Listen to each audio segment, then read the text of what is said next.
We have two advisors on today for pitch practice. We have Avi joining us, who's been on a number of times and is a board advisor. He's a CEO. He's had multiple startups and multiple exits, and he's added a lot of advice in this space. And we also have Alexander Lub. Am I pronouncing that correctly, Alexander? Lubov, close enough. Lubov. Awesome.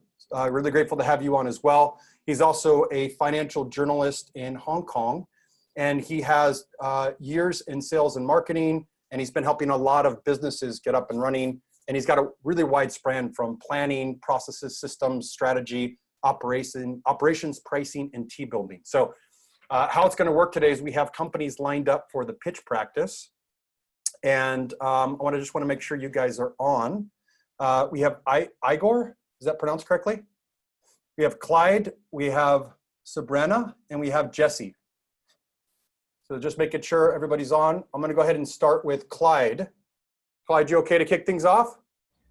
Yes, I am. Just let me get my slides set up here. Great. So while you're setting it up, how it works is you get 3 minutes for your pitch practice. And at your 3 minutes, I'm going to let you know, hey, time, and then we'll open it up to feedback. And then the advisors can give some feedback on your pitch and give you feedback on what worked, what didn't. What I'll ask you to do for our community, those that are watching, is it's a great chance to just watch and observe. Like, do you understand what the business is? Do you understand what they're here to do? Are you confused at all? So it's great for our community to also give feedback. So just be taking notes as you're watching, and please share your feedback with the community as well. So Clyde, what you're going to do is you're just going to go to screen share, where it says screen share, and then you would actually share your screen. Okay, give me 1 second here. Okay.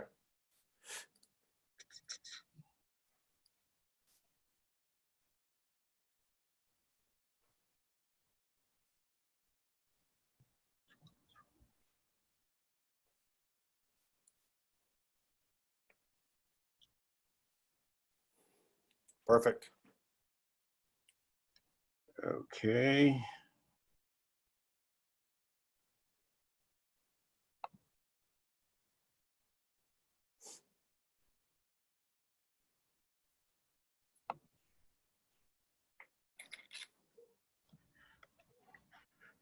Okay, I'm ready to get started. Sorry for the delay. Go ahead and start, and I'll start your timer of 3 minutes, and then if I interrupt you, it's just right at that mark. Okay. Great. Hello, my name is Clyde Willibus. I'm the founder of Sidium. Sidium is a two-sided platform that helps personal trainers to make more money and their clients to get faster results while having fun. We are the Amazon of personal fitness training services. Personal trainers work long hours, making a living, typically at a gym. The gym's fees cuts deeply into their income. Additionally, client non-compliance impacts their production and results. The solution is Sidium and our smart AI tools. The AI assistant saves the trainer time in running his business. The AI trainer reduces the amount of work required, and everyone connects in the highly interactive community for competition, challenges, rewards, social interaction, and more. The coronavirus pandemic has massively disrupted the personal trainer industry and exposed a huge opportunity. In addition, current online training methods has not changed much in the last 40 years or so. You know, watching videos and just following along. The industry is ripe for innovation and disruption, and AI technology is the vehicle we'll use to accomplish this. Our business model is highlighted by us maintaining a minimum of 3,500 new customers per year for our premium services. We'll get 10% in platform fees on transactions between trainers and clients, and we estimate customers will maintain their premium services for 12 months while billing $100,000 on average. This earns us $13,000 per year per customer. Our revenue forecast shows us going from 50 customers in 2020 to 3,500 customers in 2023, accounting for $45.5 million in revenue in that year as we continue to scale. The market size for 2020, as per the IBIS World Industry Reports, show over 735,000 personal trainers in the US, accounting for $10.4 billion in revenue and growing at 3.2%. Speed to market, an exceptional value proposition, our innovative AI tools, and excellent customer service gives us a competitive edge in the market. Our team currently consists of myself and our Chief Brand Ambassador, Ms. Jewel John, but we are also looking for co-founders. So if you have a passion and desire to disrupt the fitness industry, please feel free to contact us at info@cydium.com. Let me leave you with this thought. Will Cydium do to gyms what Netflix did to Blockbuster? Thank you. Hey, great job on your time. Under the 3-minute mark. So great job, Clyde. I want to open up to some feedback. Does either Avi or Alexander want to jump in with some initial feedback? I'm happy to start. If Avi, do you want to go? Sure. Is this your first pitch, by the way? I don't think I've heard you before. It's my first pitch ever anywhere.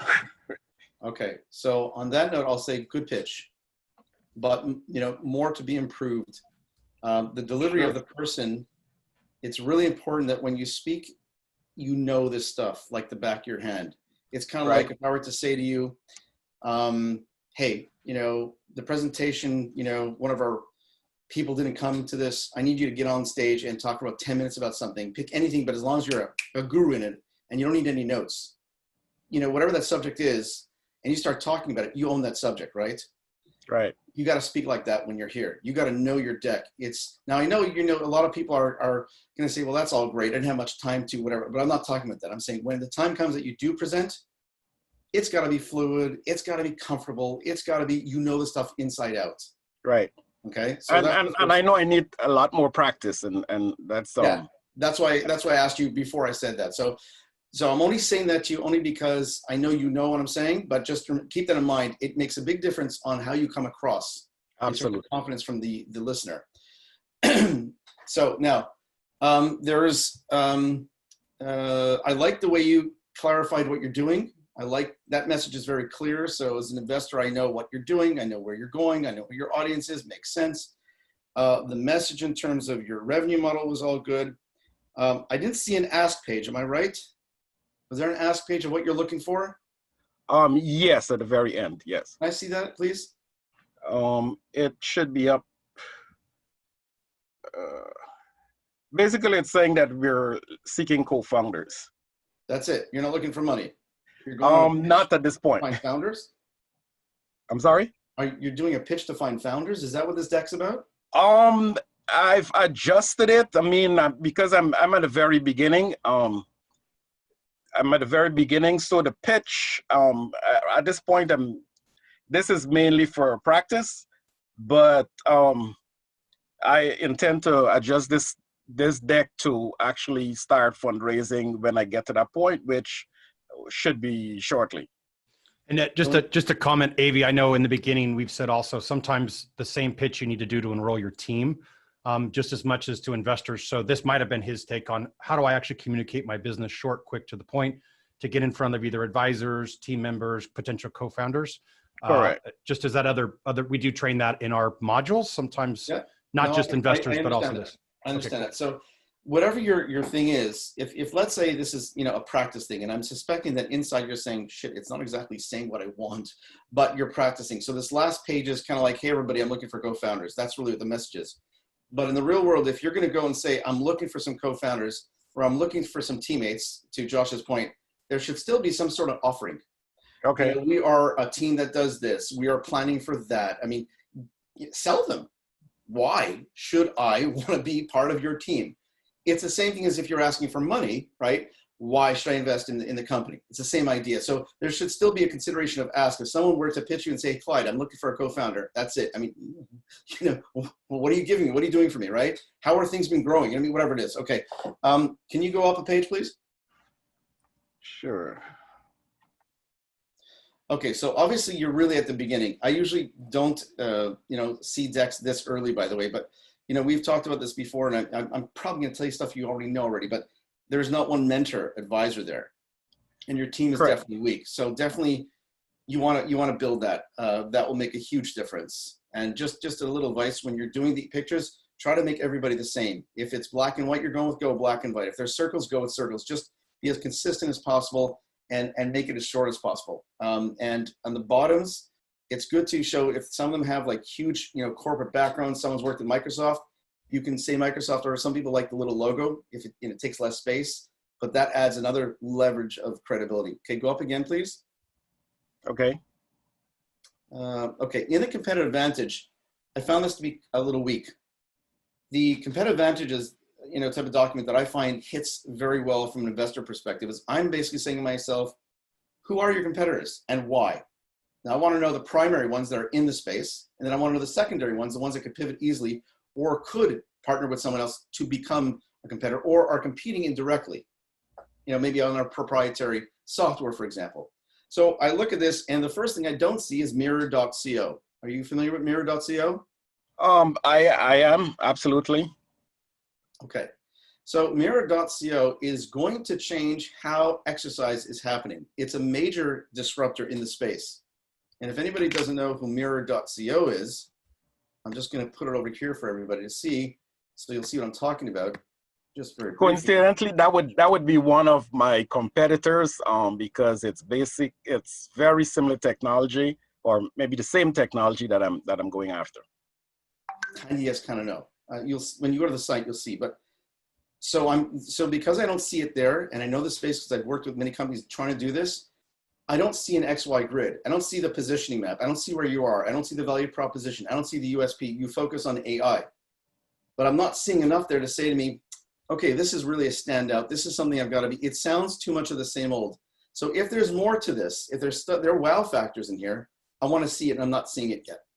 So in the competitive market, put something that talks about where people are and what that weakness is and how you're going to, you know, attack that in some way. If there's something, you know, for example, Mirror, what is Mirror's limitations? You know, you do want to do a SWOT and a TOES analysis on your competitors to figure out how you're going to play against them. What is their financing? Do they have a chance to outperform and so forth? If anybody's looked on the site that I gave you, you'll see how quite advanced it is. As a matter of fact, I want to buy one of those stinking mirrors for $1,500.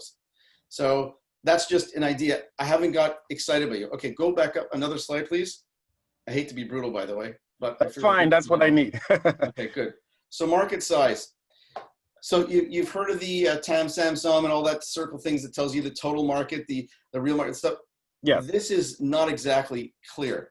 So my concern for you is a lot of people like myself look for that breakdown, and we're really focused on, you know, what are you going to be going afterwards? So, you know, that leads to your revenue model and your customers. So go to that, please. That, perfect. Oh, so sorry. Revenue, go back, go down. Okay, so with all these numbers, you said revenue forecast. So we're in 2020, you're projecting 50 trainers. All this data you put here looks really great. You know, visually it's nice. The optics are great. Go page up. Okay, now the meat of this here. Customer acquisition, 3,500 new customers per year. Pricing model, customer value, customer retention. It's all nice stuff. It's very clean laid out. I like your layout, by the way. It's clean. It's very easy to read, easy to understand.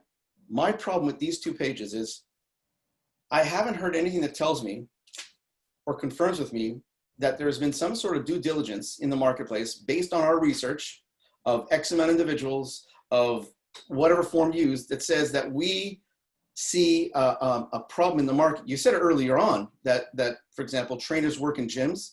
They get, you know, a chunk of that taken by the gym. I get all that. But what I don't get and I don't hear is someone saying to me, we've done our due diligence. We've seen the problem. We've spoken to hundreds of trainers out there. And we've spoken to people from the West Coast to the East Coast, because there are different mindsets. And they are willing to pay X amount. I don't hear that. So for me, I'm saying, how does he know these numbers are real? Based on what research did you do that tells me that these people that you're saying are going to be your customers are willing to pay that amount of money consistently? And I don't see that. And that is not a red flag for me. It's a very big question. Because if you think about it, anybody can say any price they want, right? and say, I'm going to charge whatever it is, I'm going to make whatever that is. Okay. And you're not even comparing this to something else, not even a gym, not even another app. And there are many apps out there.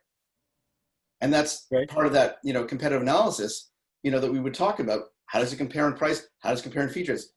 Now, in terms of the value proposition, you talked a lot about the technology, which I get. What I'm missing here is a variety of things that you're adding to the users and to the business partners. So I'm going to leave, it at that. And, another time we could talk, but I want Alexander to have some time to give his perspective. But good job, though. First out, very good job. Smooth. Thank you.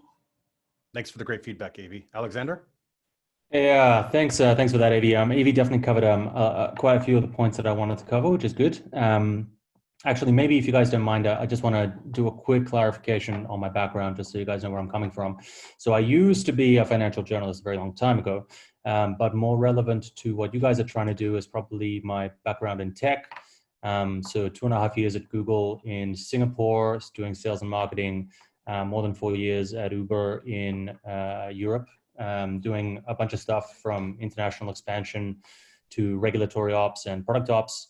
And then most recently, leading expansion at a scooter sharing startup called Voi, which is kind of a European version of Bird and Lime for those of you in the US. Avi, super interesting feedback from him. Definitely agree with him on a bunch of points. So I'll try to not double up as much. Clyde, really good job, I think, given that you said that this was your first pitch. And I agree with Avi that I think the layout of the deck is really nice, quite clean, easy to read. The main questions I have are, I would want to see a little more alignment between the problems that you identified and the solution that you're proposing, right? So the three problems you identified are actually all pretty different to each other. That personal trainers work long hours, that the gyms take a substantial cut of their earnings, and that client non-compliance is an issue. I mean, they all sound like real problems, but I doubt that your idea can solve all of them. And I just want to see a little bit more clarity in terms of the line drawn to the solution that you're proposing. And perhaps it would be better to focus on, one or two of those problems rather than kind of throwing all three in there. I think the Amazon analogy is probably not the best, just because it doesn't seem like you're in e-commerce trying to do scaled e-commerce or logistics, which is what Amazon is known for.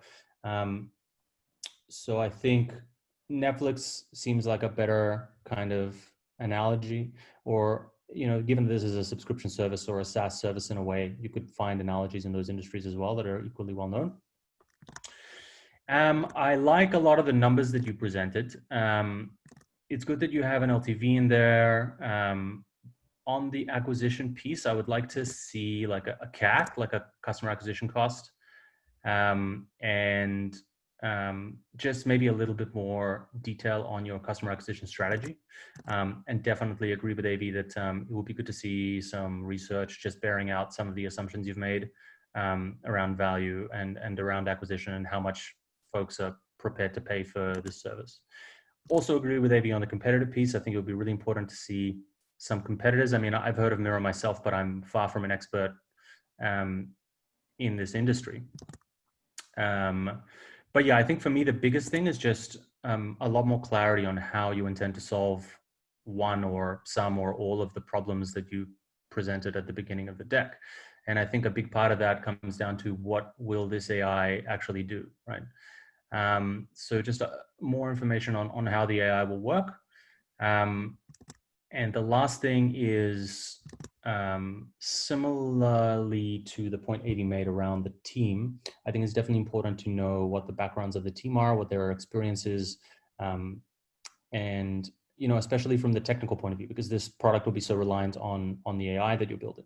So if you are the person that will be building the AI, it would be great to hear more about your background in AI. Or if you're looking for a technical co-founder, whenever that person comes along, will be very important to kind of focus on their background in AI and what they kind of bring to the table. Whew, does all that make sense? Sorry if that was a bit of a monologue. Makes absolute sense. I mean, I think maybe 80 to 90% of what you got, the feedback I've gotten are things that I have thought about. worked on those. I find it, I had a little difficulty fitting all of it in 3 minutes. And I spent quite a bit of time playing out and try how best to fit as much of that. But to the point, certain key distinctions or certain key information that even though I had planned on putting in there, I just did not get it in. But I appreciate the feedback, and it was very, very valuable. And I'll continue improving. Thank you. Hey, great job, Clyde. And just to everybody else, the reason we do 3 minutes is think of it as a pitch, as a high-level overview. It's just enough to capture interest for an investor to go deeper with you. So it's great practice. It's always uncomfortable. So really good job, Clyde, going on your first pitch. And thanks for being open for feedback. The advisors we bring on is how do we give you transparent feedback without a filter? A lot of investors you may go to will just look at it like, I see pitches every day. I don't want to waste my time, or get heat from an entrepreneur. We look at it like we really want to help you grow. So it's very open, transparent feedback. So thanks so much, AV. Absolutely. And Alexander. Much appreciated. Joshua, Okay. if you don't mind, I add one very quick thing to the back end of mine, just to reflect what you said around the 3 minute piece. I think, Clyde, if there's one piece of feedback I really want to focus on for you, it's just, given the high level nature of the pitch, you got to make sure that the story you're telling sounds really cohesive. So if there's one thing that you really do, it's like identify what exactly the problem is that you want to focus on, and then explain in much detail as you can how the AI solution you propose will fix that problem, basically. Okay, thank you. Great. Awesome. Okay, cool. Moving next to Igor. Are you there, Igor? Let's see if you can unmute yourself. Yes, I'm here. Great. And then you'll just go to share screen. Can you hear me? We can. Yeah. And I could see it. So there should be a little green share screen button.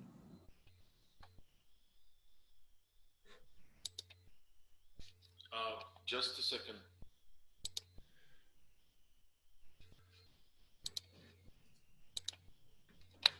And then next will be Jesse. And then Sabrina.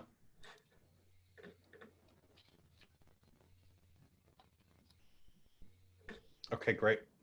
We got your deck pulled up. And when you're ready, I'll start your timer.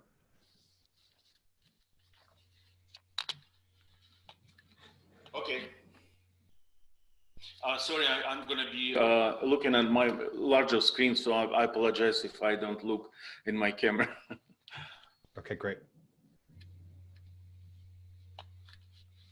Okay. Yep. Can I start?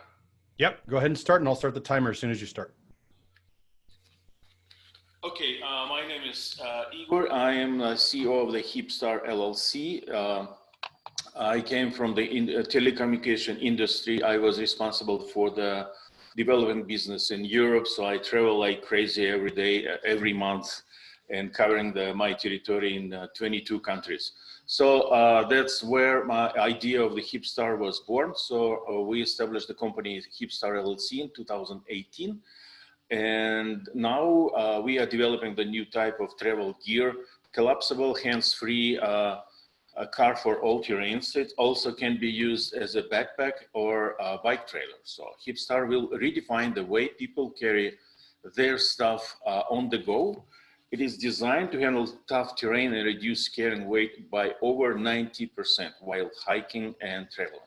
So designed with active lifestyle in mind, Hipstar allows users to travel for a longer period of time and without having to sacrifice any important gear. So the need is obvious, and everybody can feel it. So that people have struggled with heavy loads for many years, and the invention of the wheel helped, but the problem still remains. And as you can feel, the heavy backpack creates a forward trunk lean because your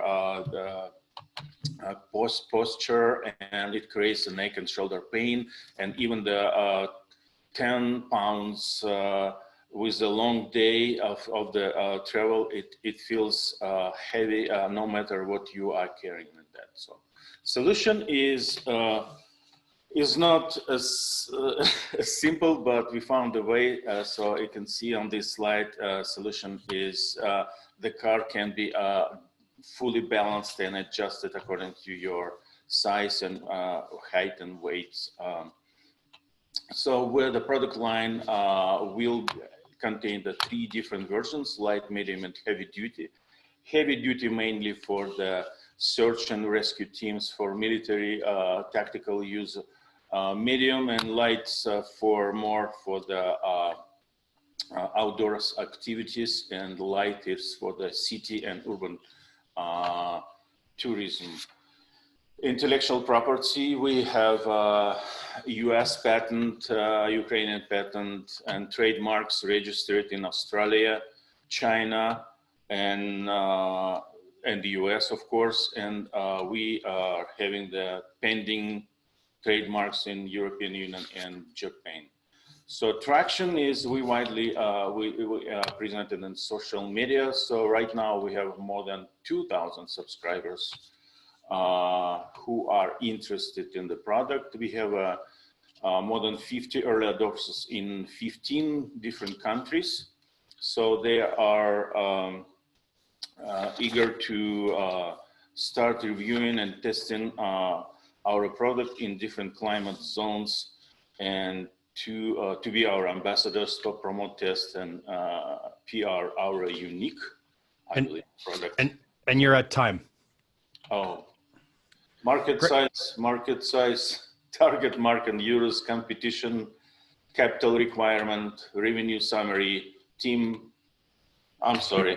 And just last thing, how much are you looking to raise? And again, I know that the capital requirement. So we were actually, it's a for 5 years business plan. I have a very detailed financial projections. We are seeking $1.2 million, and in the short term, we looking for $300,000 to start manufacturing and purchase the inventory. Great. Hey, I know it's hard. So, hey, great job on your presentation. It is always hard to do 3 minutes, so it's not easy. So, and again, we allow people to do multiple pitch practices. So don't be discouraged if you didn't get finished this time. Great rep on that. Why don't we start off with Alexander giving feedback first? Happy to. So Igor, great job. I like the simplicity and elegance of the solution you're proposing, right? I think it's very clear, you know, the carrying heavy stuff while hiking is difficult and bad for you and uncomfortable. And we have not created something that can fix that. And it seems like maybe you have, right? So I think that's great. And my main feedback would be to lean into the simplicity of your solution to make your deck a lot more simple, because I think for a 3-minute high-level presentation, I think it's just a little bit too complex, and that you can tell this story much more simply and much more elegantly with fewer words on the deck, on the slides, and just fewer clutter, basically. You certainly don't need financial projections, P&L statements. You don't need so many pictures. I would go for simplicity personally, especially on the problem slide. It's a simple problem. You know, like I said, hiking is heavy backpacks while hiking are heavy, and they're uncomfortable and bad for you, right? And that's really all you need. And similarly, I wouldn't necessarily list out all of the features on the feature slide that you have. So simplicity for me is a big piece of feedback. As far as traction is concerned, it's good for you to highlight your social presence. I think that goes some way to validating that there's interest in the product. I would like to see maybe a little bit more validation, like have you done any focus groups or Google Forms, or conducted interviews with hikers? I confess that I'm not, a hiker. I'm not your target customer. And you have to assume that most investors will not be, even though I'm sure some will be. So it's important to kind of, for a product that seems relatively niche, it's important to kind of show what validation you have that people are interested in. Equally, I'd love to see some detail on what stage of the product development cycle you're in. So like, how close are you to a prototype? I mean, it's unclear here whether there is one, and how close you are to building one. And then the last piece is also like the total addressable market. You know, you talk very briefly about potential military applications. I mean, is that a market that you're going for? So I would kind of clarify that in as simple terms as possible. And yeah, that's my main feedback. Thank you. Great. Great, thanks, Alexander. Avi? Yes, obviously timing needs to be worked on.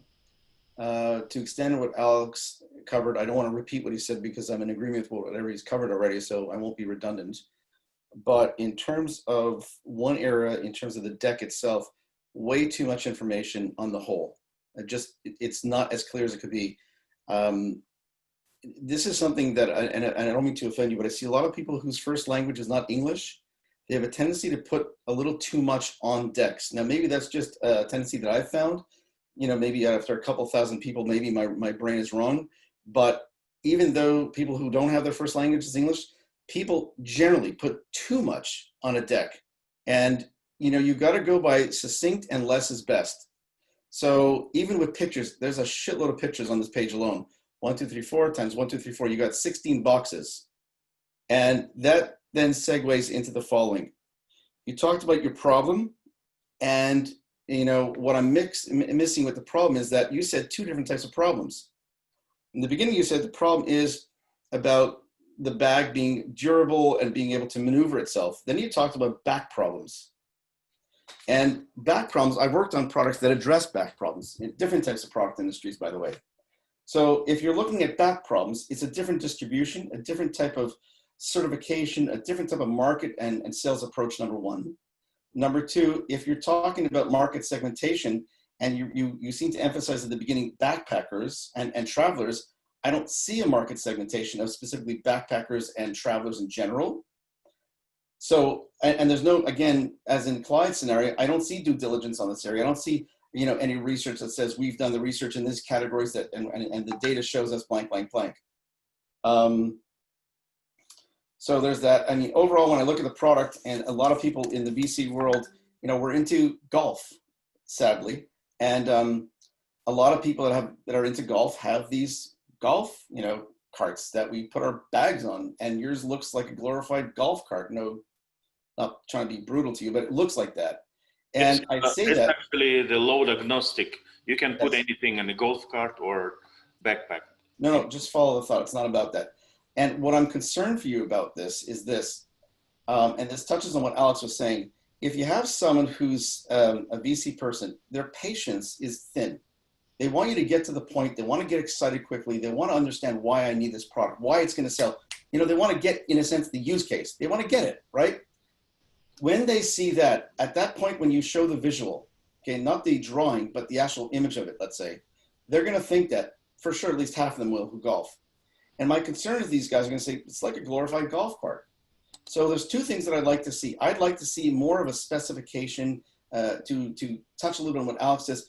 Where are you in the production side of it? Where are you on the research side of it? What is patent? I see a very large wheel telling me that's for better durability, sturdiness, and balance. There's no speak of that. If there is, I see that there's the extra piece of plastic in the background that actually holds to the floor, which means to me, again, for sturdiness and for it to stay vertical clearly when it's in pause mode, when it's just being sitting. There are certain things that you're not talking about, technical wow factors in this product to take me away from thinking that this is a glorified golf cart. I want to know why this is what it is. And I'm just touching lightly on things. I don't want to hit you from 10 different sides of one thing, by the way. The backpack market is very interesting. Travel right now is problematic, by the way, because of, you know, Corona. So I'm thinking, okay, we don't know, you know, internationally, and at least from North American perspective, when's the next time we're going to go and travel? Maybe within our countries, but when we're going to travel. So my concern right now is saying, okay, he's got this idea. Maybe this will be ready in, let's say, because we don't know when, you know, what stage of production this is, right? So maybe this will be ready in 3 to 8 months, something like this. I don't see Corona changing much. Maybe we'll travel internally. Maybe we won't be traveling, you know, to other countries. Okay, what's his solution for launching in the Corona period? What's the adaptation? Are there other markets than travel that can be used? And let's say, for example, you still need a salesperson who's got widgets. So it's a great thing that can be easily pivoted towards sales and salesmanship as a tool for widgets and wares to be packaged in there. You know, there's other applications that I would have liked to, you know, to say that we're in the travel industry segmented by, what do you call it? Like the students that are, you know, traveling the world, backpackers, let's say, hikers, you know, something like this. And then also during Corona, we figured out that we've got some great markets that we can go after right away.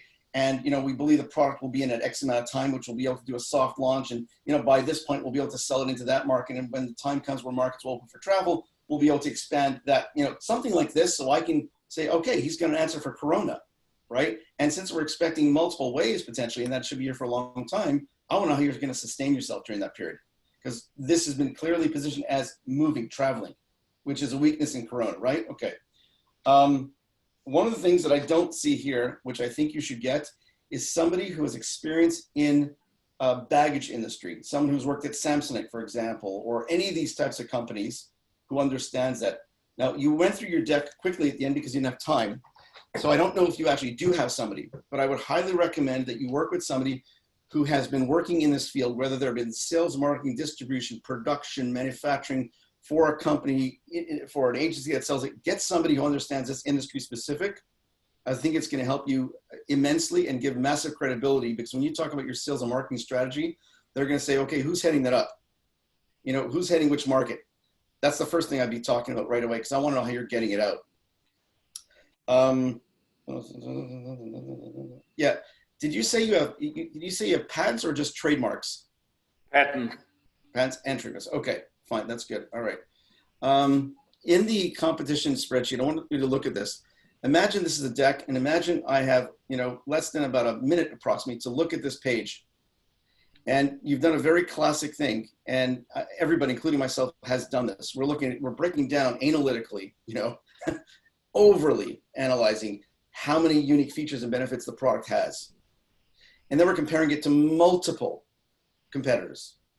It's hard for someone who's got very limited time. I mean, if you're sending me a deck, I'm still going to have to read this and really dig in, right? I need to know the top 3 or top 5 things. It's all over the place for me to look at. So you got to drive my attention to say, here's where we're excelling. So you talked about back weight issues. You talked about, durability, rugged terrain, stuff like this. Talk about that. Talk about comparing, what does a standard bag have? Those little stupid wheels that break 99% of the time after year 1 for sure, or the 4-wheeled ones, which are sometimes uncontrollable. Talk about that a little bit. I mean, I don't know, talk about a backpack. I'm not seeing this enough here. It's not telling me, wow, I got to go.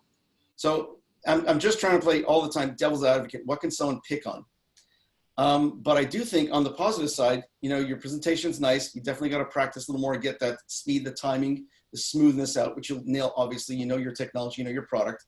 I think that conceptually speaking, I think you might have hit on something, obviously, that I think it has some real viability, but I don't know the market, admittedly, in terms of this type of design. But I think, if you're right in terms of there isn't something as capable as what you have here, that's cool. That being said, I have seen baggage that actually is motorized, that you can sit on it and you can drive it in an airport. So just a little food for thought. It's very interesting how you're playing with this. I'll just leave it at that.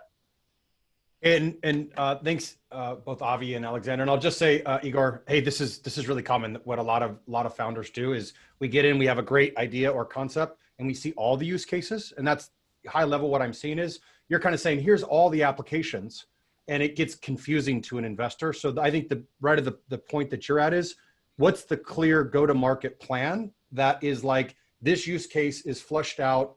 I can get into market in 3 months, 6 months, 9 months.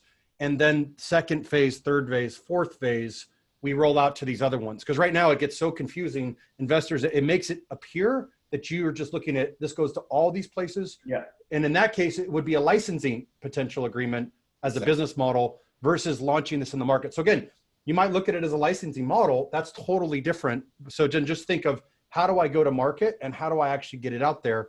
I see it as you're at the product market fit phase, and how do I align? That would be my other 2 cents. Yeah, and if I could just add one thing real quick, like just to highlight again that this is a relatively niche product, and the only way an investor is going to know about much of this is if they are a very avid hiker themselves, or if they've invested in a company that does similar things, right? Like for me, for example, I had no idea that there were already cards like this on the market, right? So when I look at this competition table, all of this stuff is new to me, and there's no way I can process this information in like a fraction of a 3-minute pitch, right? So the more important thing is to put yourself in the shoes of a person who doesn't know this market and this product as well as you do, because that's your target as an investor, and then explain it to them in very simple terms, why this fits and why your product is superior. Alex, that's a super point, by the way. And to that end, I think it might be beneficial to think or consider of putting some images of what the market products look like that you think are competitors. Because to his point, if you're speaking to people who don't come from the transportation industry, the shipping industry, the travel industry, the packaging, baggaging, whatever industry, you know, there's a whole slew of these guys. We don't even know what that means, let alone there's no website to check it out on, which is fine. It's a presentation, but still we have no idea. So it would be, you know, very beneficial. The problem is, again, the balance of how much do you put on a page? How many images do you put on a page? But in some way, you know, if you can even shrink it down to maybe there's 3 general principles of design, and you can boil it down to that. Let's say that might be a simpler way. But yeah, and what Josh was saying, I would add to your thing, by the way, your actual sales strategy very clearly, because you know the amount of money you're going to need and the amount of power from individual human resource side is a very big difference from a royalty to a non-royalty, because you're talking about manufacturing, distribution, importation, all the other things plus, versus a royalty program where you're basically sitting back and collecting money, but you have a very top line team that does all the other stuff to do business development and create great contracts in business. So, you know, consider that, you know, and maybe hold one market for yourself and do the rest, you know, royalty. But that's it. Sorry, guys. Great. Okay, thank you. Actually, can I add something? We gotta get one more in, and I'm gonna try to get 2. But why don't you write it in the comments, Igor? I still want to hear your feedback. I just want to make sure we keep it moving for this piece of it. And happy to get any feedback in the comments, and we keep the dialogue going there. Yeah, you can always email us, by the way, if you like as well. Yeah, happy to give additional feedback offline. And Avi, curious, do you have just a couple minutes, like 15 minutes after the hour, or do you got to go right at the hour? No, I'm good. Okay, cool. So I'm going to have, I know Subrana had to go right at the hour, so I'm going to have you get in quick. Yeah, there you are. Yeah, thanks, Joe. Great. And then we'll have Jesse go because you can stay a little later. Cool. Thanks for flexibility. Yeah. Let me share my screen. Okay. Yeah. My name is Subramania. I'm a founder of StreetMate.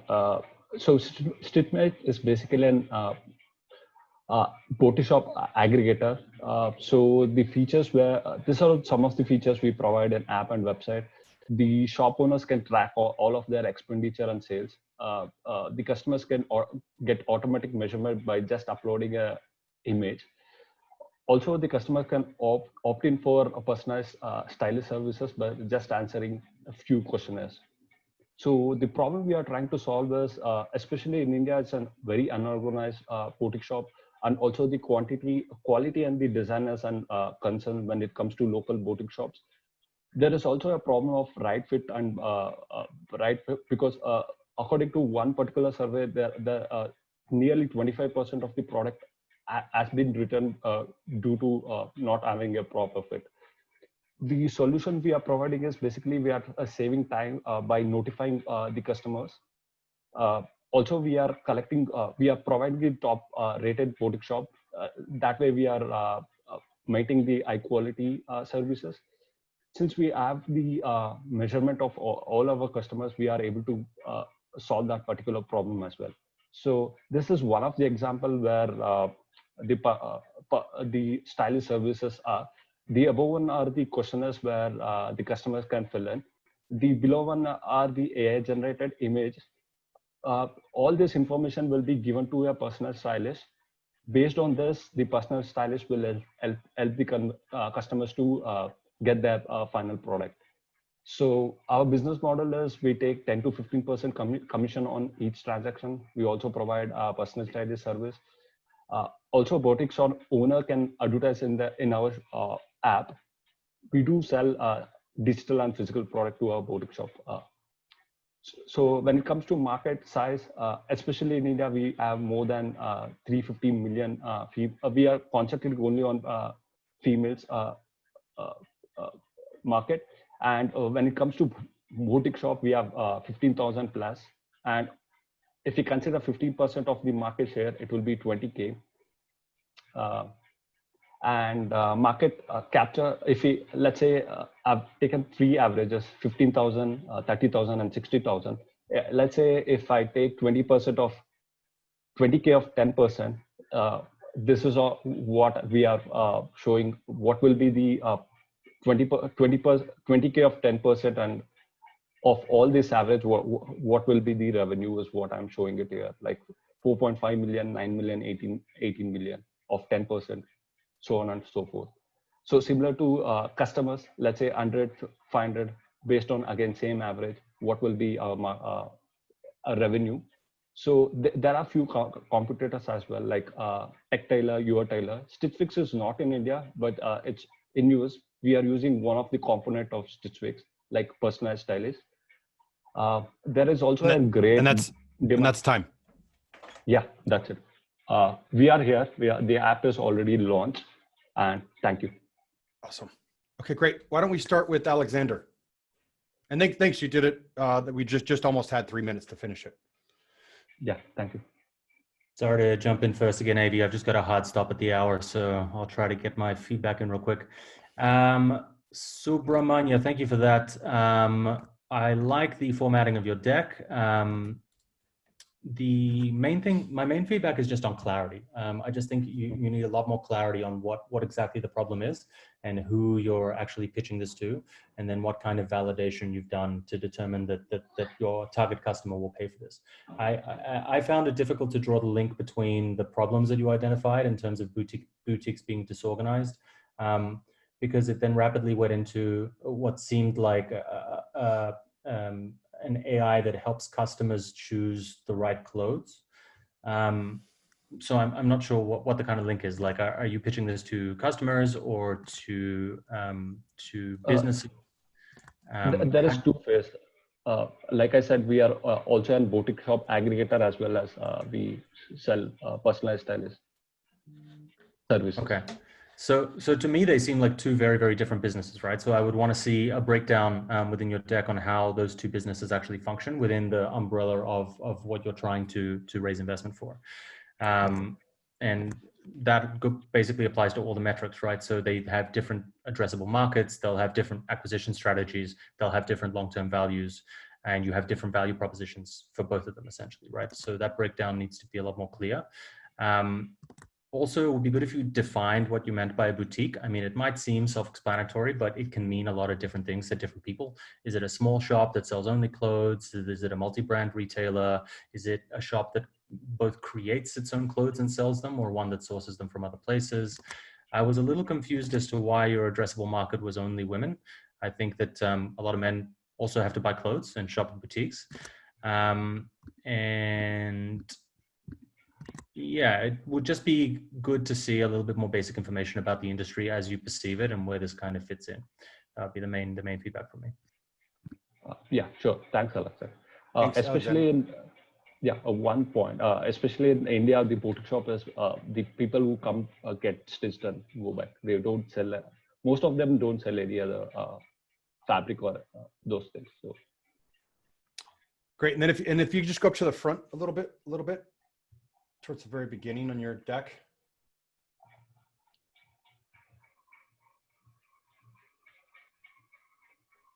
Yeah, this is, I had the same thing. My initial feedback with, I like the simplicity of it, but it got a little confusing. Like as I was starting to go through this, I wasn't quite sure what made you unique and differentiated in the marketplace. So when you started to unpack this, I was reading, trying to understand what you were doing. And it took, like, I was still going through starting in process. Is it AI? Like, I didn't really understand, very similar to what Alexander said. I didn't really understand problem solution. That was a wow factor. It just kind of seemed like diving in as a potential solution, but it didn't really appear as a clear differentiation of what's really unique and different and why there's a really big problem in the marketplace. That was my big feedback. And then also I didn't really know what your ask was. I didn't see a strong ask of what you're looking for. And then the third piece was team. I didn't see a slide on what is your team and how are you qualified? Like, for example, is it somebody on your advisory team or on your team that's been in this actual space? That would really broaden out your expertise and your ability to see this problem and solve it. Okay, yeah, sure. Thanks. Any additional feedback, Avi? Or not on this one? Yeah. So I'll just say some positive. First of all, just for everybody, I think you did a very good job on your competitive landscape system. This is what I've been trying to tell everybody, that XY axis, Y axis thing, really good. It's easy for someone, even if like myself didn't really understand what you were pitching there, I was still able to clearly understand who and where your competitors lie on that map, and also understand where, you know, what measurements of the technology or product you're doing that you're looking at: affordability, expensive, online traction, offline traction. I'm not sure if those are the right ones actually to be using, but this type of layout is really, really clean and clear. I would just suggest that when you do this next time, make the words stand out a little clearer, a little darker, a little brighter, so it doesn't take so long to look into it. But I really like that. Your graphs that you used are great. Your, you know, page 8 with the timestamp, nice and clean and clear. But with the graphs, by the way, in numbers, you know, circle, highlight, do something to show that key point that you want to emphasize. So if you go to page 9, for example,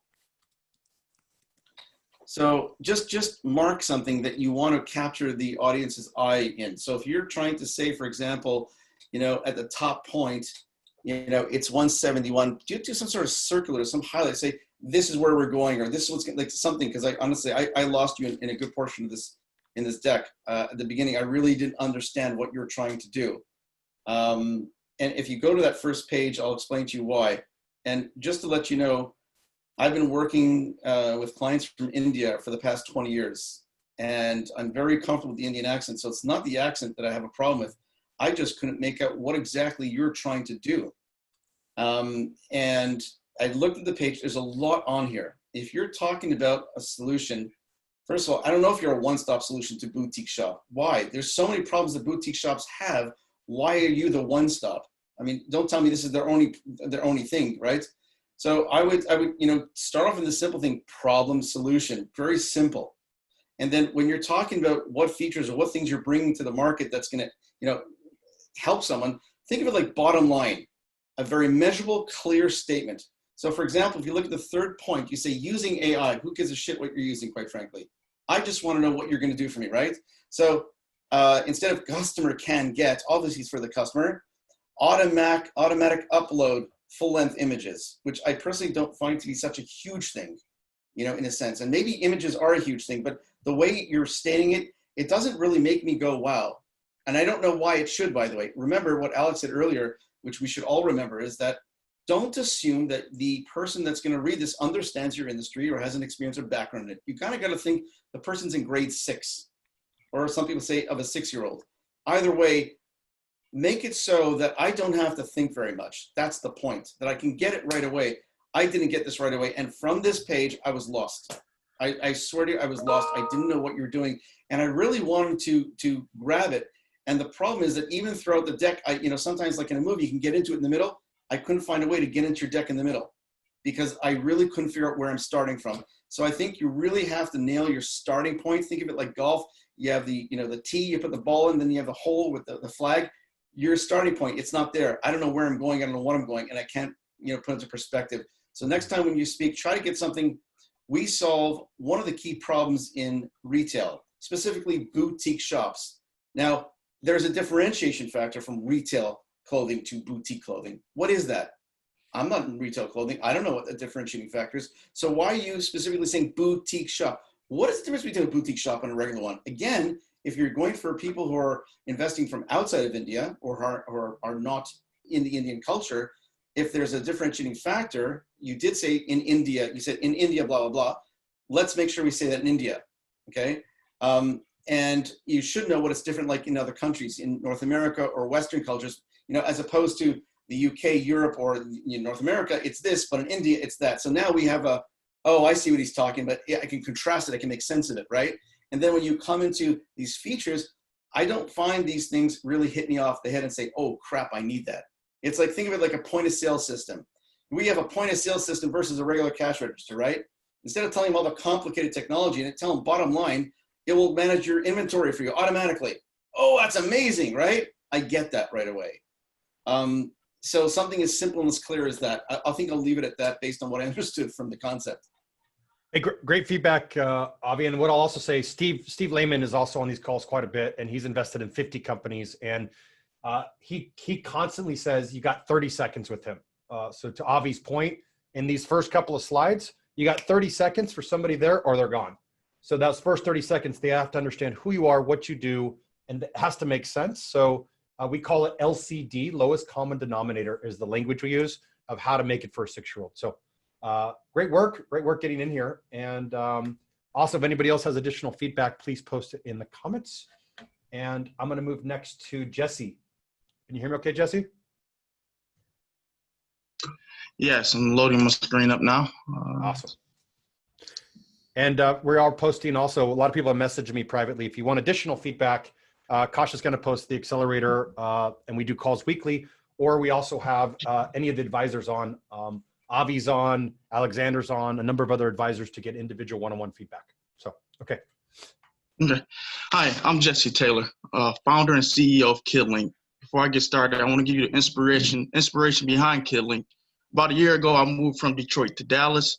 In doing so, I left behind 2 young children where I read with them often, helped them with their homework, and we did fun activities such as coloring and puzzle. But since moving to Dallas, those things became obsolete and difficult to do. So I did some research to see what solutions was out there for me. I didn't find many, so I set out to build my own platform. And what I found was there was opportunity, because the fact is not every parent and child stay in the same household that want to stay in part of their child's learning ecosystem.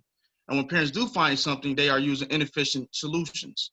And what ends up happening is learning experiences are missed on both sides, the parent and child.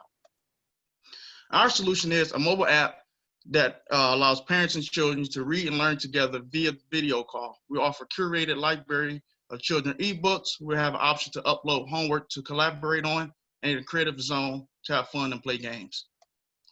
Our TAM, which we focus specifically on our target market, which the number of family households with children between the ages of 4 to 10, then single family households between the ages of 4 and 10, and 23 million, which is our sum, the customer market we will go after.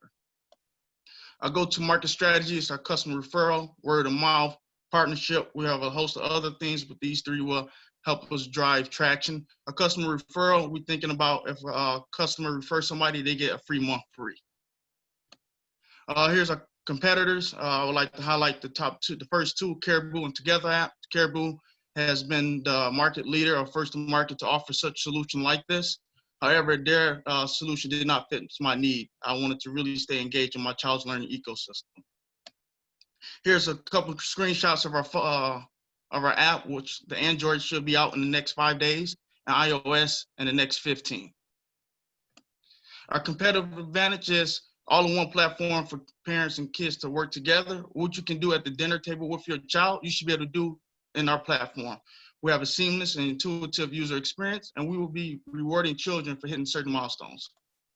Our business model consists of a free version and also a monthly subscription at $7.99 and $69.99 at a yearly. Our revenue forecast, our first year projected to be in negative. About our 3rd year, we have project our net income to be above $2 million. We're seeking a $200,000 investment to help us to range from founder salary to ebooks, licensing fees, development team, marketing, and legal. Here's our management team, consists of myself, Ian Thornton, Michael McGee, and then we also combined, we are parents, a total of 7 kids and 1 on the way. Thank you. Hey, great job on time. You did it in 2.5 minutes. Great job on time. Avi, first reflections. I know Alexander had to step away. Thoughts on this? First of all, pretty good job. Is this your first deck? No, this is not my first deck. I done pitched several times in my MBA. I took entrepreneurial innovation. So, but I have redefined this deck several times though. Yeah, probably more than 20 times. You're just about there. This is nice. This was good. First of all, I like the way you came out with, and you know, Josh, we've discussed this a couple times on pitches where people talk a story about a use case. A lot of times it's often connected to their own experience. And we know statistically, the research shows that, you know, entrepreneurs who come up with a solution based on their own experience tend to do quite well and succeed long-term. So the fact that you're coming out here with a great story is right on the money.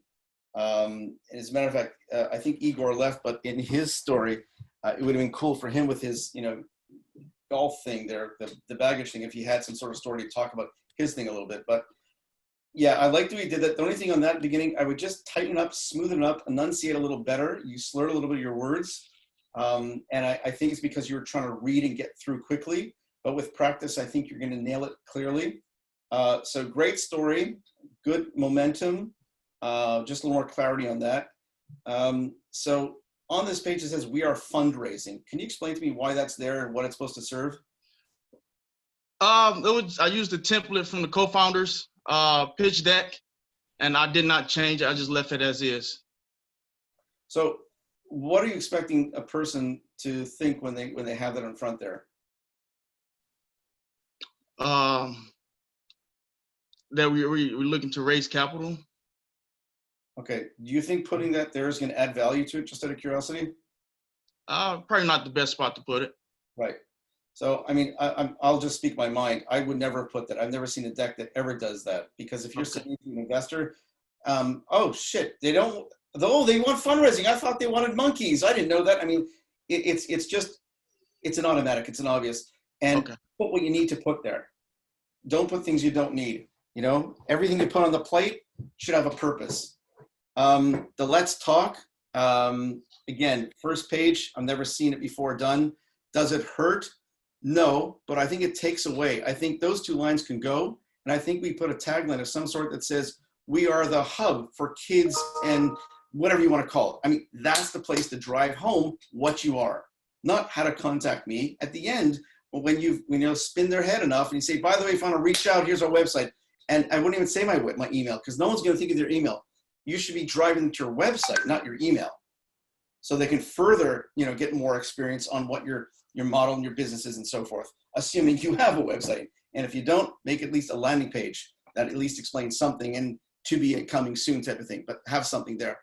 So I would definitely take those out, add something that drives from the point of what you're doing. I do like that logo. If that's your logo, very cute. Okay, next page. Oh, that's the end. Hold on, let me go back. That was the end? Yeah. Still, we know we're fundraising. Just at the end, just remind people of what you are, because by the end, they can still lose track, and put your web page on the bottom of it. Okay. Okay, so go to the top. All right, just the top. Oh, so it's not much different. Okay, so go back to the top. Again, I've rarely seen, I should say, where someone says they're CEO and founder of it, because you're also taken away from your team. Okay. And if you are a team, you're not going to put yourself first. You're going to talk about yourself, but you're already doing it at the beginning.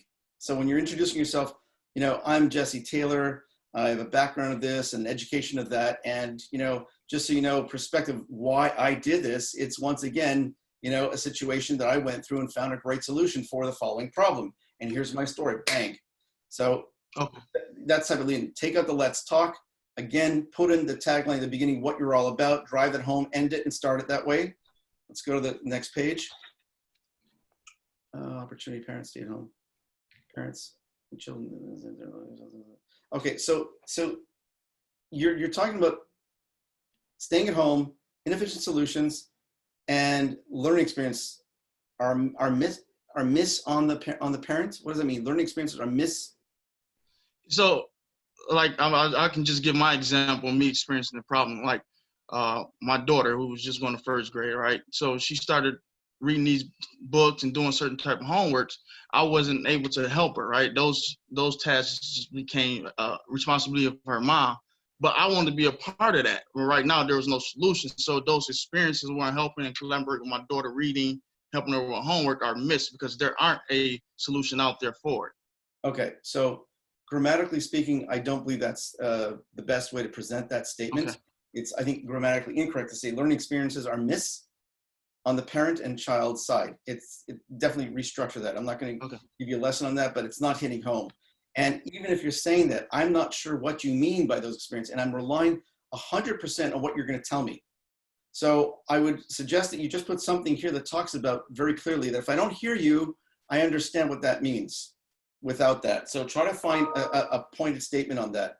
But overall, I'd be having a top line that states, you know, the problem. Can you go page up for a second? That is a page up.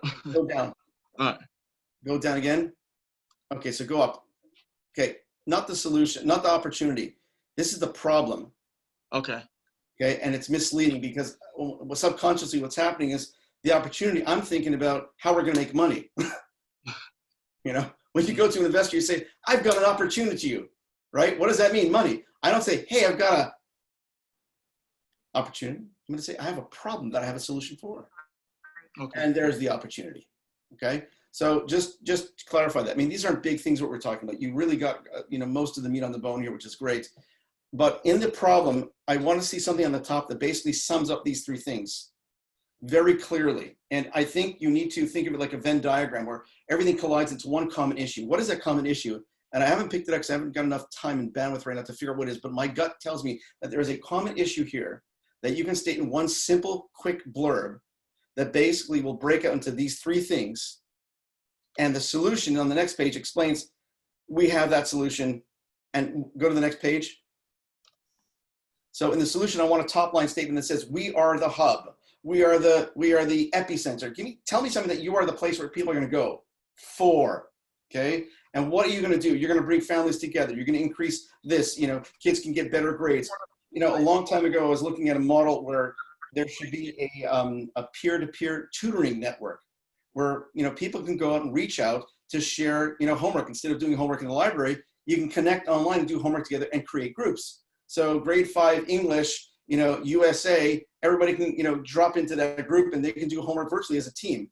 Now, if this doesn't include this, I would think about putting something like in this because I think it's dramatically needed. And if you think of the Corona period, you know, once again, talking about Corona is really key.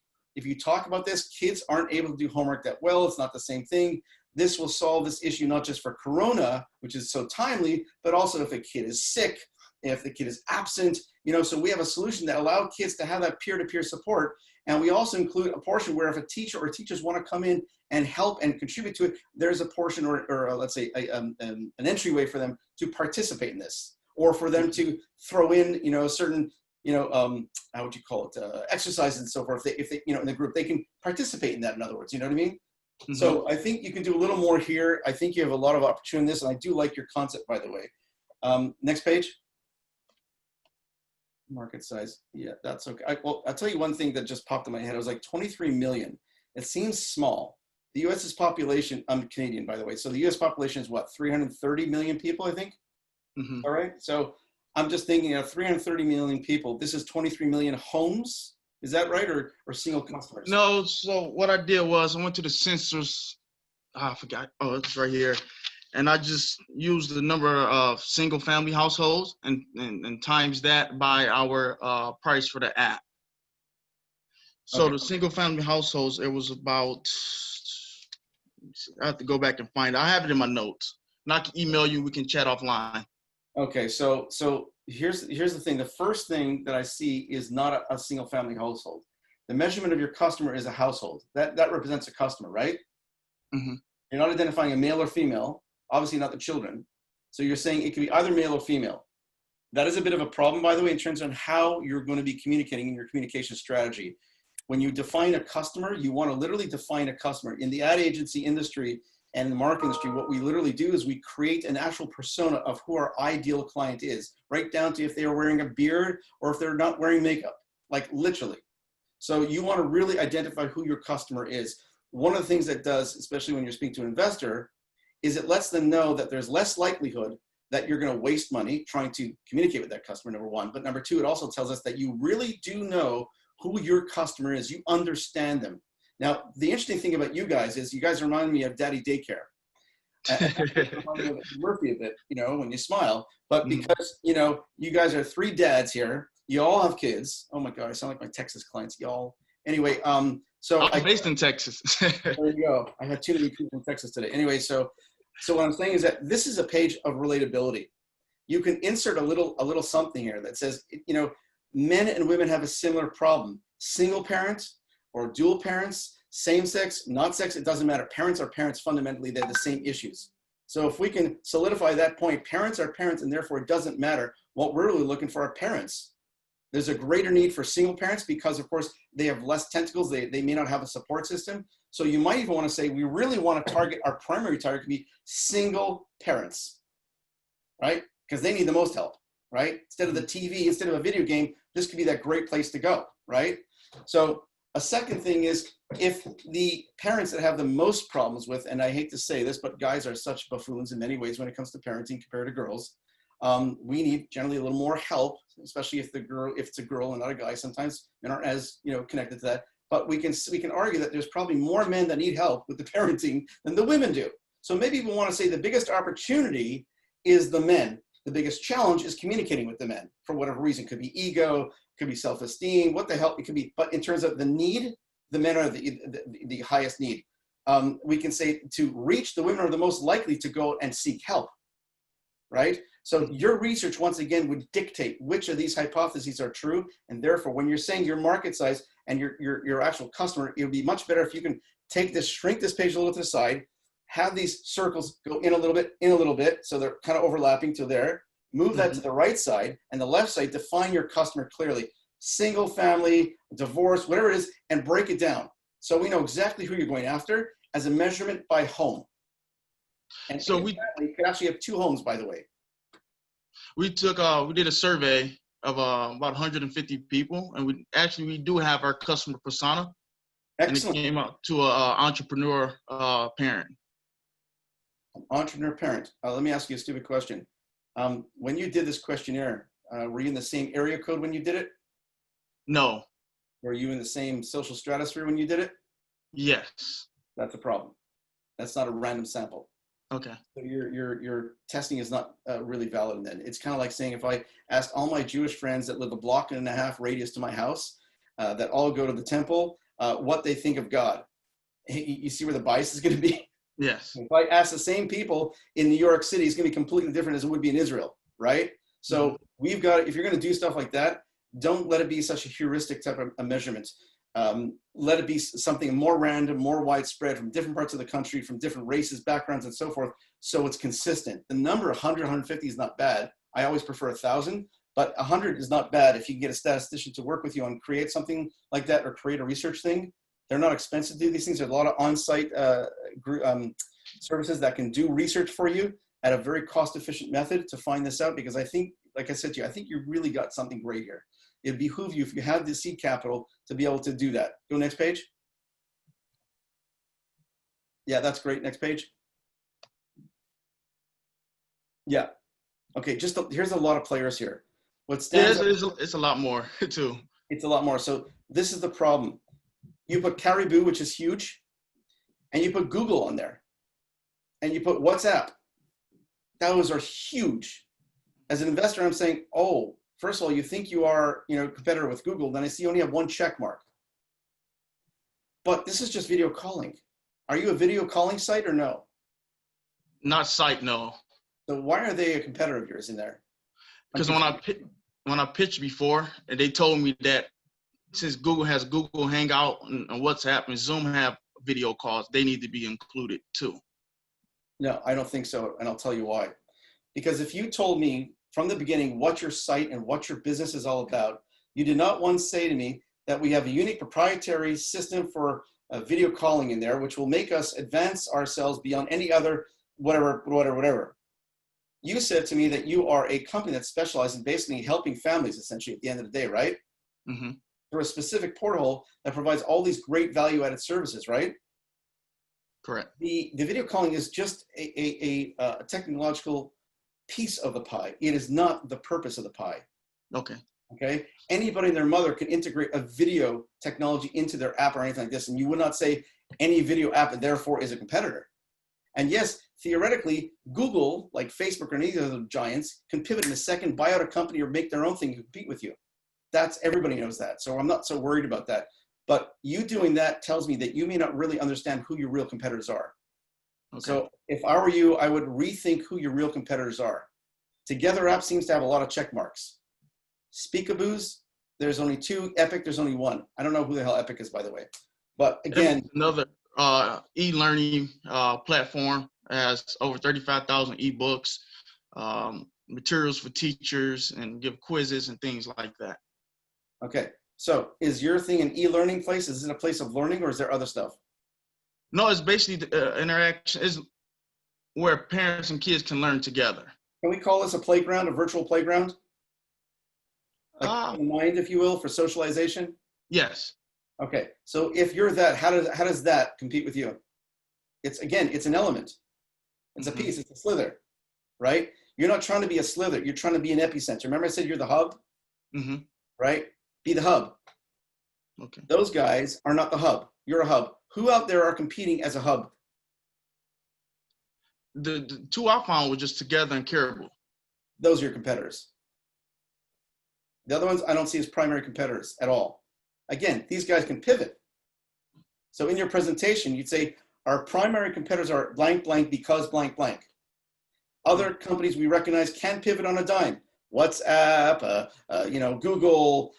There's a couple of places that specialize on education, such as all these different places. But they don't right now. They haven't positioned themselves as and like I said to you, a sort of like a hub, a playground of some sort, which is what you are. And again, when you start off and you're telling people what you are, if you think about it, that's not what you are. So that's what I'm saying. You start off and you end off and reinforce what you are. Okay. And they should get excited about that, because I know that's exciting. I know I can go to your site, send my kid there. I don't have to worry about them. They got everything right there. It's great. You're like a playground. You're like a school playground, a group thing. You got everything there. It's fantastic. Next. Yeah, that's fine. Next. Advantages. Okay. Again, here were the competitive advantages. You went through a competition thing before, right? Now you're doing a competitive advantage. First of all, the placement's wrong. It should be connected to the other page, if there's going to be a page like this, first of all. Okay. Second of all, if you look at this, you've only got 3 competitive advantages. So are these really competitive advantages, do you think? I think 2 of them are compared to our competitors. Okay. Now that you know who your 2 real competitors are these really 2 competitors? Really 3 advantages? Yes. Anybody tactically can reward kids with milestones, like points, like all these virtual things. Is that a real thing if everybody's doing it? USP. What are you guys doing differently that basically makes you guys stand out, that people are going to want to come to you all the time? Why they're going to come to us? And that should have been, by the way, in the competitive statement over there. We are better because blank, blank, blank. Here's our competitors. Okay. And again, if you look at the other individual, I forget where he was from, he did an XY, and he showed exactly where he's at and the key matrix he was looking at in terms of where they're competing. If you did that and you made that statement, I think that would drive it home in 1 page, and we'd save 2 pages. Actually, I was going back and forth. I have that quadrant with the competitors. I just didn't know which one to choose. So we're much more visual than we are cognitive when we process. Think about that. You get a flyer at home, the one that has the pictures versus the one that has all the writing. Which one does your brain gravitate to? Which one do you look at? The picture. Right? Right. Think that. Pictures can tell so much more data than written, because the brain has to slow down and process every word inside there. So, and we said this many times, a great piece of imagery can really make a huge difference on a page. Too much of it, too convoluted, will kill it. Right? Okay, keep going. Yeah, that's great. Keep going. Very clean. That's good. Keep going. Here. Okay, so here's the thing. So first of all, I wouldn't call raising that. I would say the ask, or this in this case is the use of funds. So I like to separate these things out. I like to have the ask, and the ask means you're asking for X amount of dollars and they're getting X amount of whatever it is, and what type of it is. Is it convertible debenture? Is it whatever it is? How much, what they're getting, and what form of ask it is. On the side, you could just put use of funds. And the problem with this is that, and I do like charts and stuff because they're very visual, but here's the problem. You've got a color with a number, and on the bottom in small type, you've got a color with a name. That means my brain has to look very quickly, concentrate on what you're telling me, by the way, and look at all these little spots on this dial to figure out the logic flow of all the colors, and then match the number to that, right? Because the brain doesn't connect immediately, right? So you've got to find a better way that clearly states the use of funds. So why are you separating out founder's salary? Just say salaries, product development. I mean, the product development and dev team, just put it in technology. Try to try to shorten it against. Tighten it up and make it simple so someone can just look at it very quickly. Just figure out a way. I was trying to figure out a way for you, but it's going to be too long. So that's all I have. But really, you really have great stuff going there. And I do like, it's more simple than not. It's more clean than not. You've got the content there. I think you did a very good job. I think you're one step away from really nailing this. Okay, thank you. Thanks, Avi. Yeah, really good feedback. And we had a little bit more time, so we were able to go a little deeper with yours. The only other additional things I'd add is one, on your team. Your primary, when I saw the team, I primarily saw understanding like systems and parents, but you may want to talk about either the technology. I noticed you put some of it, or companies they've worked with, their brands. Think of this as like, how do you show we can execute in this space? So school systems, e-learning, anything like that. And it could be logos or an advisory team, right? So you could either do it through either your management team or your advisory team. But the main thing I got here was similar to what Avi said, is I saw parents and they understand from more of a business perspective, but I didn't really see technology and I didn't see e-learning.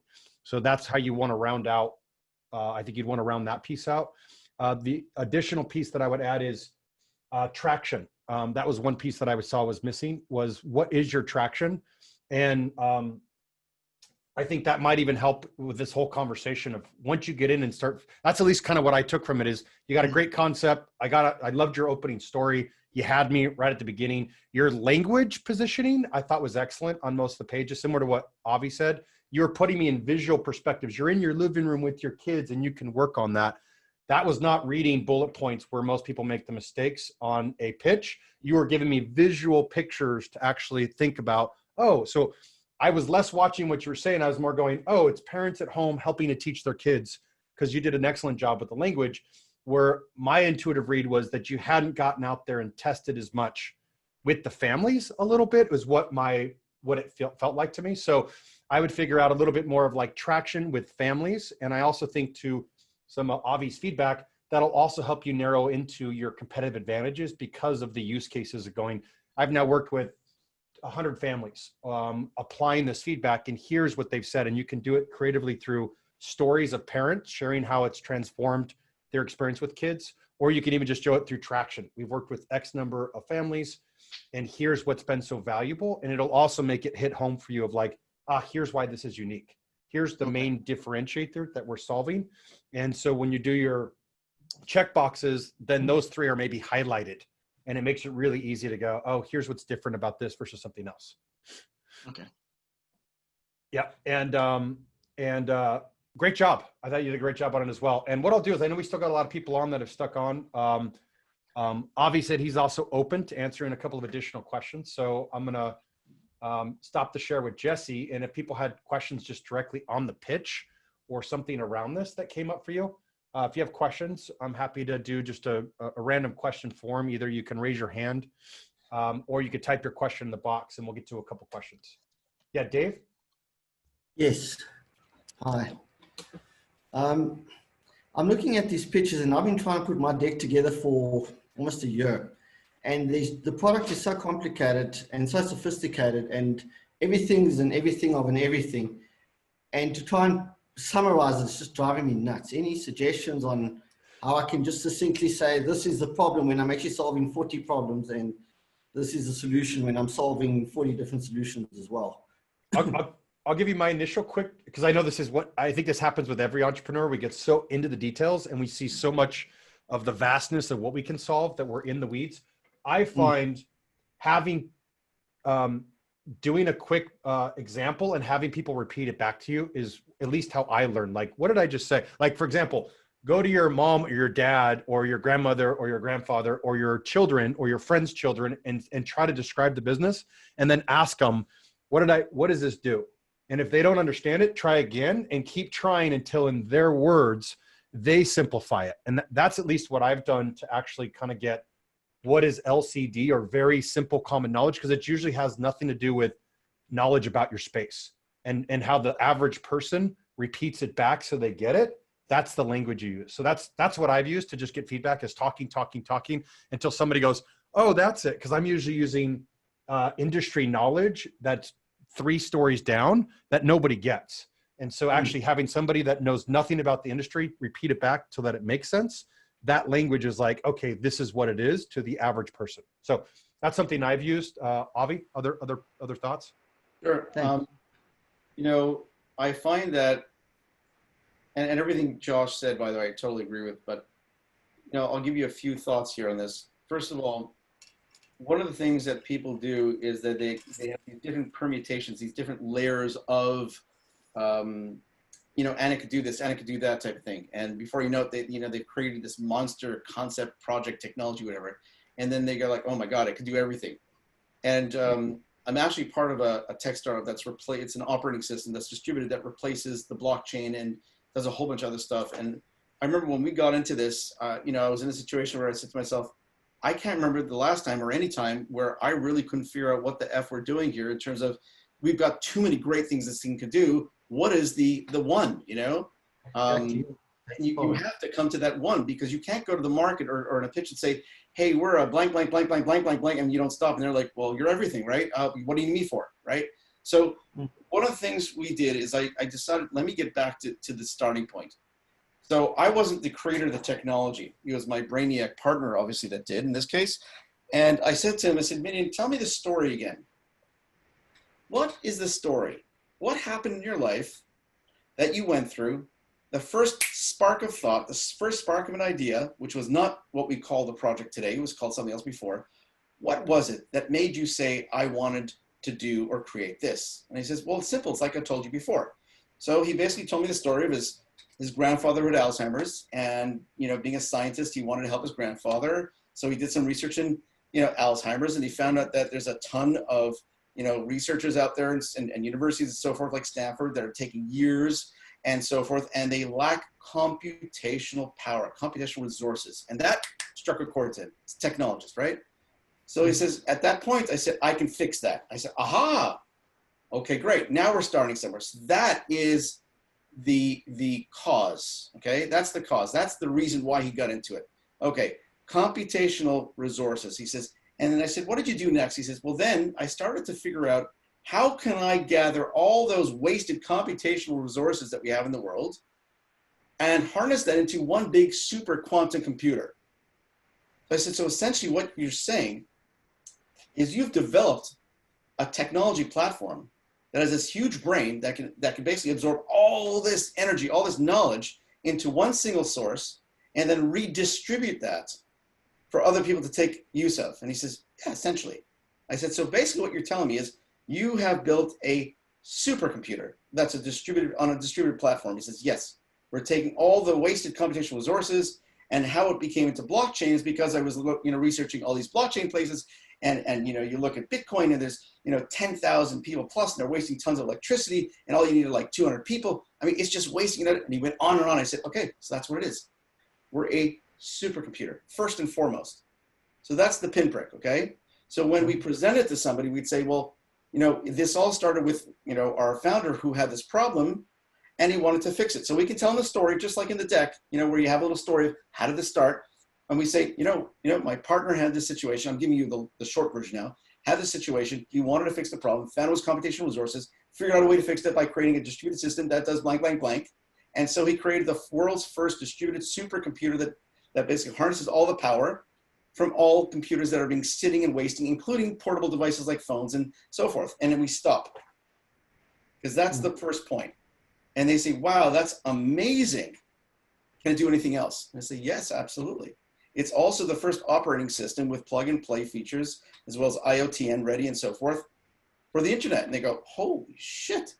How do we identify that as our secondary?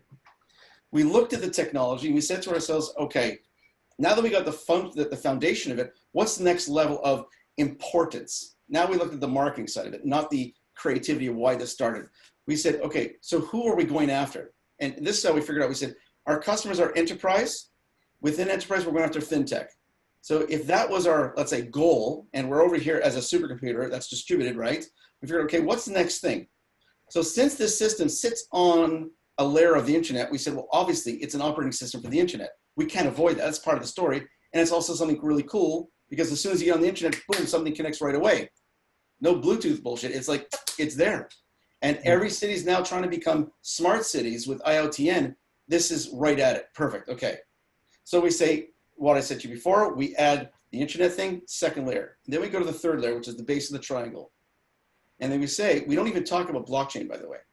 We don't talk about crypto. We don't talk about any of that shit. It's pure technology because it's not a crypto play. And we say, and finally, what this thing does is this is an enterprise design system that addresses all the key features that a distributed platform should do without the inherent latent limitations of a 35-plus-year-old technology that is fast, that's efficient, that's safe, bang, bang. We banged out like 5 key points.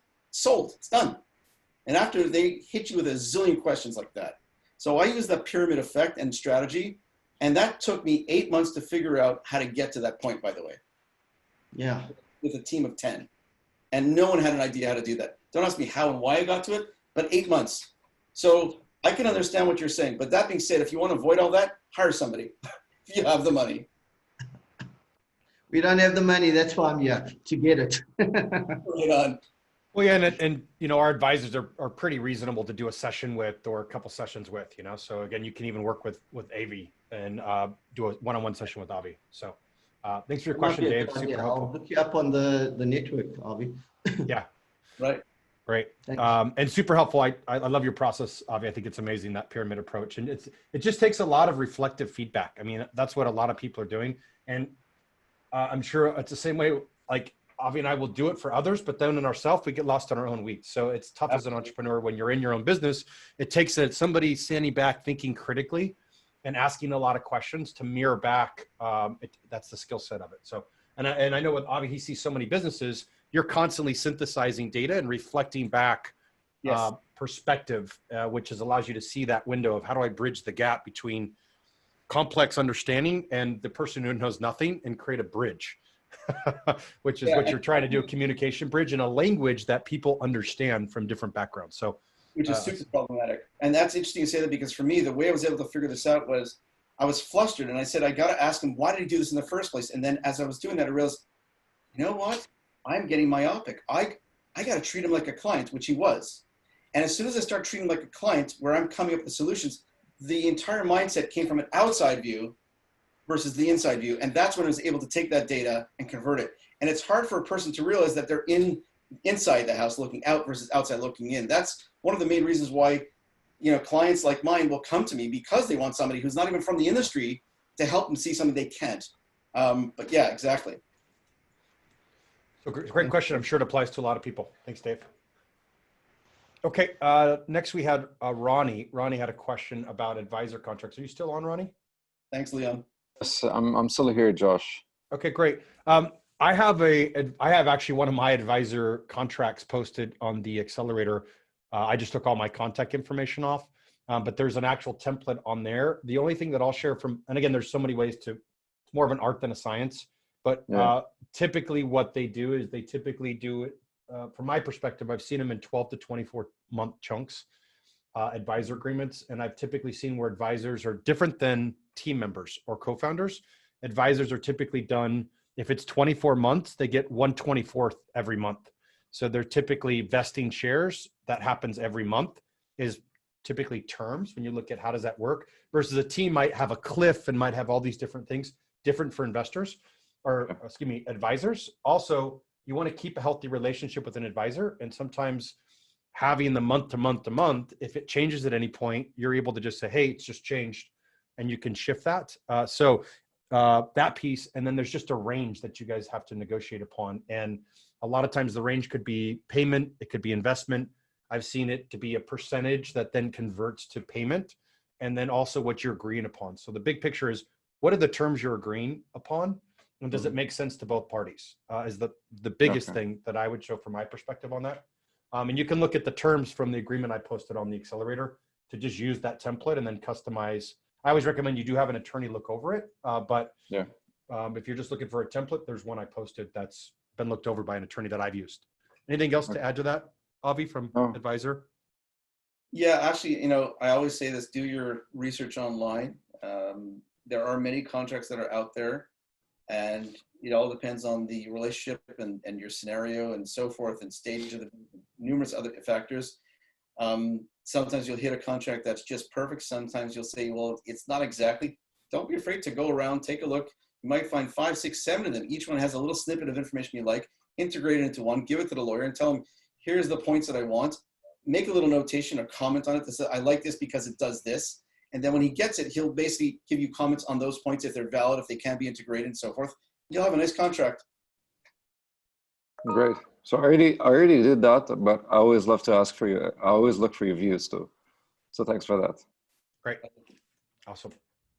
And then Dan, we'll do one more question. Dan, you had a question? Yeah, thanks. Thanks. And it's really all about, I guess Jesse brought it up in the packet, in his presentation, his pitch, that compensation question. And he seemed to have a lot of compensation. And so I was wondering what your view is in terms of including compensation as a use of funds. Just general, the guidelines, some generalities around that.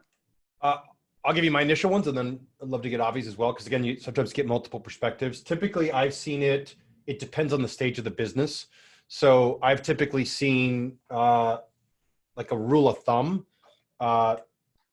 no traction or no revenue generated. And again, this is a baseline. I've seen everything done outside of this as well, because it's all more of an art than science. But until there's some form of traction or revenue, a lot of times there isn't a salary unless you're building users. So just one potential thought.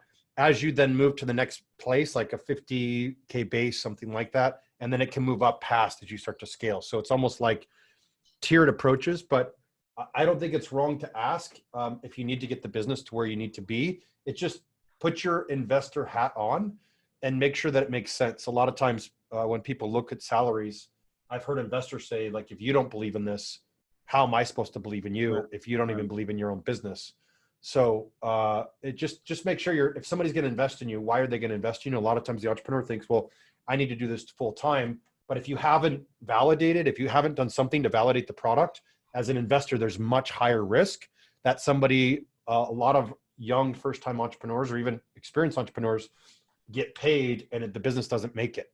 So it's the highest risk early on until you start to develop traction. So every variable that reduces risk, which means traction, revenue, users, capital, any of those factors, now reduces the risk and increases the potential for it to work, which is the natural kind of like, oh, let's fund this team because we know it's going to work. So that's kind of some high level, just mindset thought processes. I always try to say, what would an investor think? What would I think if I'm investing in the company? What risk do I have if this works or doesn't work?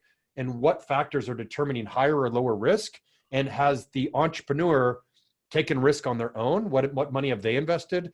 Do they have skin in the game? Have they raised money from friends and family? Like if they've maxed out all these pieces, then they have a lot more skin in the game and a reason to succeed and push through. Have they pivoted 2 or 3 times? Like I invested in a guy who was sleeping in his car, right? He was Airbnb in his place, sleeping in his car. He's raised money from friends and family. He was Airbnb in his place to keep his employees paid. And I was banking on him without just purely going, I see how perseverant he is. He's not going to let this thing die. He's already pivoted 3 times. He's hustling and now it's doing 100K a month, right? So, but early on, it was his perseverance. So that's my perspective on it. Avi? I think it's an excellent overview and a very good generalization that does cover many factors.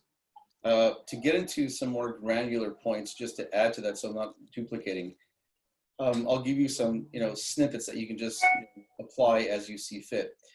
One of the scenarios in the VC firm that I was involved with, we looked at the founder or founders, and we figured out what their value was to the project. The ones that were essential, in other words, without them, the business would not go. And when it came to a tech, by the way, those would obviously be the ones that are the most important, right? So we took it down to the bare bones. What do you need, to make this happen? And specifically, who, right? And the second thing was we actually went into their personal finances. And if they couldn't share that, we had a big problem because they're basically getting into our finances. So we'd say to them, okay, here's the thing. We know that if a person doesn't have enough financial motivation, it will definitely affect their performance. So we also know that if you have stress for money, your brain's not going to be in the game enough, let alone in the game, because you're more likely to go out and try a secondary job or do other things and so forth that will distract you. So if I'm investing in the company, I want you focused and getting the shit done and in a timely manner, right? And as best as you can. So with that being said, what are your living expenses? Are you covering those? Because, you know, I don't want my money to go in and basically, you know, pay for everything he's put in there and return that on there, because that comes later. What I do want, though, is to make sure that this guy has bread on the table, that his spouse, if he has one, is not freaking out at him, because that will cause massive havoc on him. So I want to make sure that when he, you know, is working, he can have some peace of mind to know that the bills are paid at the end of the month. You know, miscellaneous, something with a kid or whatever it is taken care of. He doesn't have to worry. So we would look at what does that person need as a minimum, you know, minimum viable product, minimum viable income. And we actually call it MVI. That is something we use in some cases, depending on various scenarios. And I don't want to get into them because that's way too granular. So just think of an MVI as one possible thing. The second thing is, it really depends on how far you are in the project. And the obvious thing is, you know, traction, all this type of stuff, but it's also in a matter of how much time you've taken to get there. And within that, it subdivides into, if you were doing it part-time and you've been doing it 3 years, someone will say, wow, 3 years you did nothing. Yeah, but I spent maybe 2 hours a week on it. Oh, then that's pretty good, right? It's relevant, right? So sometimes I'd say people, don't say 2 years, because if you only did 2 hours a week, that's not 2 or 3 years. That's really 6 months of work. So let's not stretch it, because it makes you reflect poorly, right? So what have you done? How many things have you done? How much have you pushed that needle forward? What type of success you got from them? So let's say, for example, you push things forward nicely, not exceptionally slow or fast, and you've gotten to the point now where you actually got a customer that wants to come in, as an example, in some way, shape, or form, buy, acquire, whatever it is. But now you need something, let's say the equivalent of, let's say, a bridge loan or a purchase order funding type of thing. In other words, you know, if we're talking about widgets, you know, to Walmart, and you've got a purchase order for $1 million worth of stuff where your profit's 30%, $300,000 profit. You say, listen, we're ready to go. We just can't afford to do this purchase order. Well, no problem. You know, and yeah, take some salary in that. You're going to need some people to get this going, and tell me what the next steps are. How are we growing at Walmart? And how are we moving to the next one? Every scenario is different, right? How far you've taken it and what that take, in other words, leading to next. So that's another thing we would look at in different scenarios and so forth. We'd also look at the debt factor. So a lot of times a company could be in a situation where there's a lot of debt. And we want to know, like there's one biotech company where they owed a government funding program. They were maintaining the interest, but they had not paid any principal on the program. And the government was putting a lot of pressure on them to start, you know, pay back a little bit, right? So we had to actually have a meeting with the government to say, listen, we are new investors potentially. One of our concerns in investing in this company is that we have to actually take that money instead of progressing the company, but actually have to pay you guys $150,000 when our investment's $500,000, and that's a chunk of money, you know? And they'd say to us something like, well, is that all you're investing? You know, what are your plans? Okay, so we disclose all that type of stuff confidentially under NDA, et cetera. And they say, okay, so you are going to be there for the long term. We said, yes, we want to grow this long term. We just have, you know, different tranches, different milestones, if you will. But the first one is the biggest one, the hardest one, and we want to know that we can take this to the next step without having to pay back the government. So in that unique situation, especially since it's a government agency, we had to do some, you know, 2 weeks of negotiations for them to agree to let us just service the interest only for the next 6 months, which was a big ask, by the way, at the time, because they had owed it for about a year. They were stretching and pushing and stretching. But, you know, depending what type of debt structure is before, also, do you have a disgruntled investor that's there? So if you want salary, you know, for example, and you've got some disgruntled investor, I'm sorry, but if he's threatening to take you to court or something like this, we're going to see to make sure that he's taken care of. And maybe an investor might say, you know what, you're going to have to accept this or be creative. So there's so many different variables. But if you get the right investor, they'll be human with you and they'll talk to you and you'll be able to speak and basically tell them, here's my situation, here's my cards. This is what I'm dealing with. I'm not asking for $1 million. I'm not asking for a cash out. But can we find a way where, at least as I like to think, if a person is fair, they're going to say, can I live? Can I live? That's it. You know, I'm not buying a new car. I'm not going out to celebrate. Can I live? That's all I want. And when investors hear that, they say right away, that's a decent person. And sometimes we might even say, let's give him a little more because he's so decent and so respectful that he didn't start playing ego and shit like this. Yeah, we'll give him an extra $5,000, $10,000, whatever it is. It happens. So that's my piece. All right. Thank you. Super helpful, Avi. You know, it's so interesting. There's, as you see, the more we do this, there's so many scenarios, right? You'll see entrepreneurs, there's some things that are more of an art than a science, and there's some things that are formulaic. So it's a little confusing when you're getting into business. The more times you do it, you start to see the patterns to go, there are patterns here. And some follow logic and some are more influence based, right? Some are a conversation of what you can do to move a conversation forward, and some are more an art. And I think that's what I really enjoy these conversations, and really appreciate everybody asking questions and having amazing advisors that are well-educated and vetted and are in the trenches and have been for a long time, like Avi or like Alexander that we had, because you get multiple perspectives from real application of scenarios to see what was the art like. You know, how did somebody take this apart and put it back together? What's the logic that somebody uses to think about this? And the more you start to think about it, the more you start to, I think as entrepreneurs, we all start to think similarly, just from making mistakes or course corrections or figuring out how this works. So really helpful conversation. Thanks so much for extra time today, Avi, and being on here. And thank you for everybody for sticking around for the 4 pitch practices and extra time to get some questions answered. I hope everybody has a really good week. And I look forward to seeing everybody in the Accelerator next week. Thanks again, Avi. We have the link in the comments. I highly recommend you do a session with Avi. Really helpful. I've done a number of sessions from the Co-Founders Lab side, and it's all been really helpful. So really appreciate you on here. Thank you. Thank you. Yeah. All right, everybody. Have a great day. Great companies. Great job on all the pitches today. And we will see everybody later.